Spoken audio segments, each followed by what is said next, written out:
Hello, lovers. How are you all doing? I hope you all are staying safe, considering the pandemic and all. I hope you're really staying safe.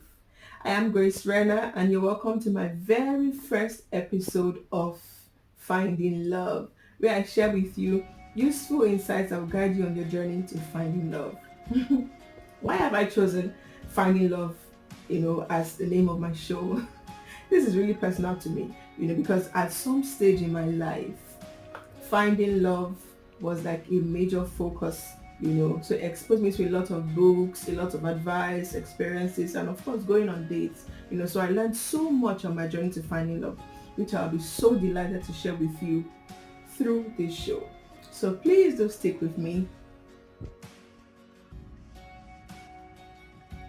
So for my very first topic, I've decided to talk about purpose, meaning why do I want to be in a relationship, or why am I even in a relationship?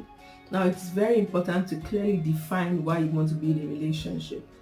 Where purpose is unknown, abuse is inevitable. It's just like taking paracetamol, for example. You do not just take it because you feel like taking it, or because others are taking it. You take it to solve a specific health issue. And now, if you take it indiscriminately, it can be termed as drug abuse. So also is not knowing why you want to be in a relationship, or why you are even in a relationship. So if you're already in a relationship and you do not really have a purpose, or you do not know why you are in it, it's a good time to really evaluate and think about it and ask yourself, why am I in this relationship? And then if you're not in a relationship yet, lucky you. So now you have enough time to do a lot of mind work, brain work, and think about it. Why do I want to be in a relationship? There are several reasons for being in a relationship. They're good and they're wrong reasons. So I don't want to say bad reasons. So there are right and there are wrong reasons. But for today, I'll be focusing on the right reasons for being in a relationship. There are several right reasons to be in a relationship, but because of time, I'll only focus on three major reasons. Now, number one, being in a relationship because you genuinely want to connect with somebody, not because you want to fulfill a need, but because you really are interested in the person and want to connect with them. Now, there are three key words in that sentence: genuinely, connecting, and the need to fulfill a personal need. Now, let's define what genuinely means. Genuinely means coming from a place of sincerity and honesty, no pretense, no hypocrisy, but just being sincere.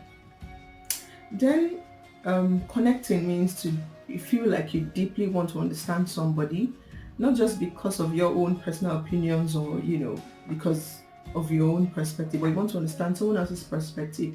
You want to go deep into someone else's, so to connect with the person.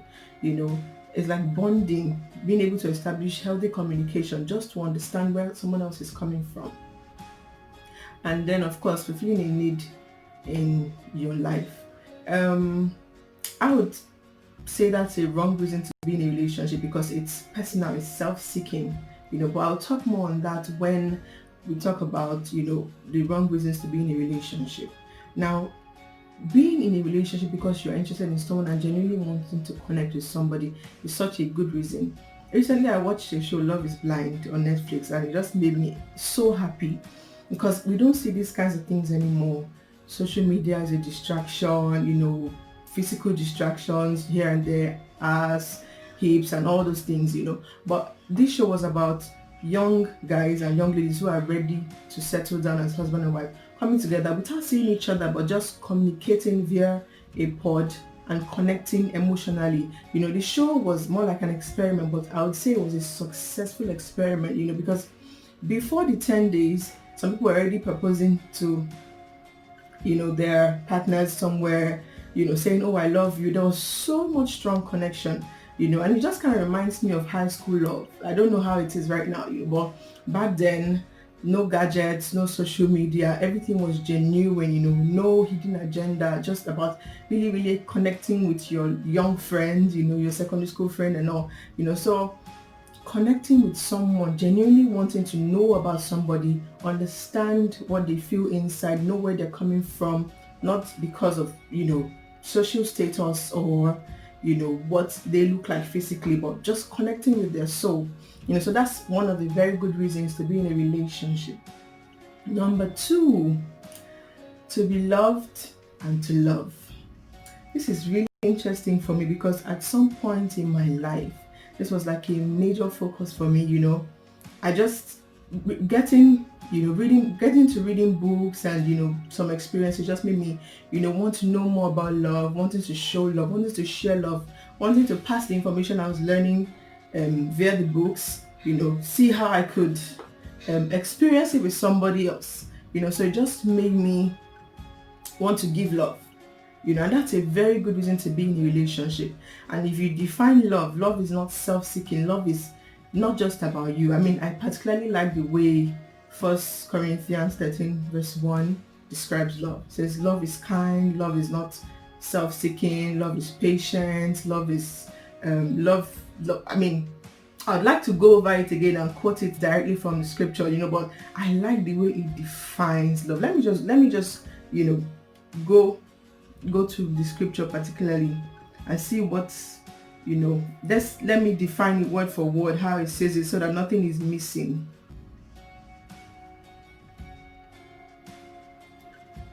So 1 Corinthians 13:1 says, defines lovers.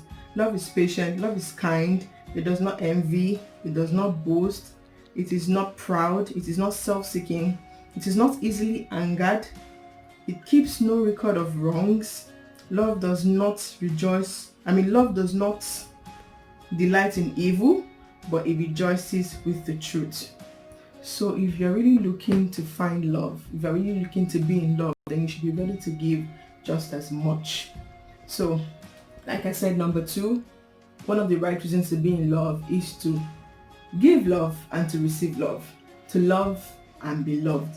According to the right definition of love is not self-seeking, So, moving on. And then number 3, to spend the rest of your life with a person. Now, a relationship should be about 2 people getting to know each other to ultimately spend the rest of their lives together. Now, other right reasons for wanting to be in a relationship are fantastic. Being in love, wanting to be loved, connecting with someone. These are all fantastic reasons, but your end goal is to spend forever, or should be to spend forever with whomever you have chosen to connect with or to love. So if currently you're in a relationship with somebody and you do not see a future with that person, then you might be in that relationship for the wrong reasons, or you're considering somebody and it's not anything that has to do with marriage, then you might be considering it for the wrong reasons. So you have enough time to sit down and reconsider.